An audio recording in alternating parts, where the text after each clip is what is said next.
नमस्ते साथीहरू। आजको हाम्रो टपिक हो classification of attacks. So classification of एट्याक्समा पहिलो छ एक्टिभ एट्याक।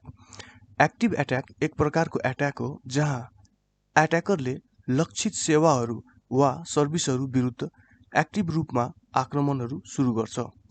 एक्टिभ एट्याक वा एट्याकरले सक्रिय रूपमा ट्राफिक वा प्याकेट पठाउँछ जुन पत्ता लगाउन सकिन्छ।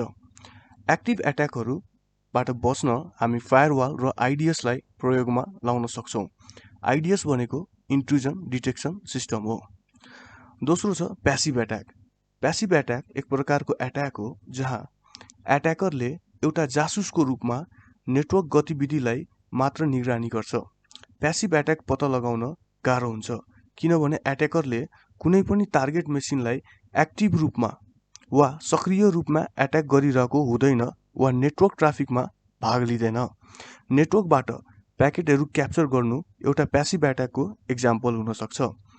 प्यासिभ एट्याकहरूबाट बच्न हामीले राम्रो नेटवर्क इन्क्रिप्सन लागू गर्नुपर्छ। त्यसपछि छ क्लोजिङ एट्याक। क्लोजिङ एट्याक एक प्रकारको एट्याक हो जहाँ एट्याकर शारीरिक रूपमा टार्गेट सिस्टमको नजिक हुन्छ। एट्याकरले शारीरिक रूपमा टार्गेट डिभाइसको नजिक भएको फाइदा लिन सक्छ। क्लोज इन एट्याकबाट बच्नको लागि हामीले राम्रो शारीरिक सुरक्षा वा गुड फिजिकल सेक्युरिटीको व्यवस्था गर्नुपर्छ। त्यसपछि छ इन्साइडर एट्याक।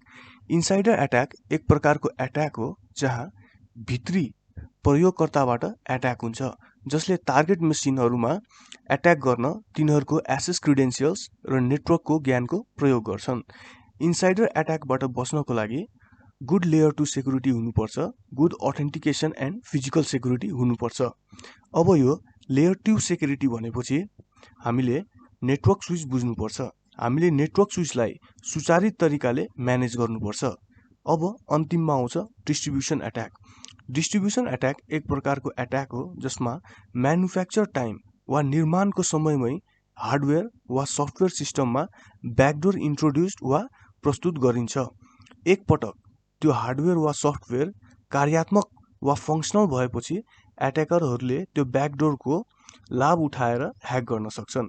डिस्ट्रिब्युसन एट्याकबाट बच्नको लागि हामीले ट्रस्टेड भेन्डर्सको मात्रै हार्डवेयर र सफ्टवेयर युज गर्नुपर्छ।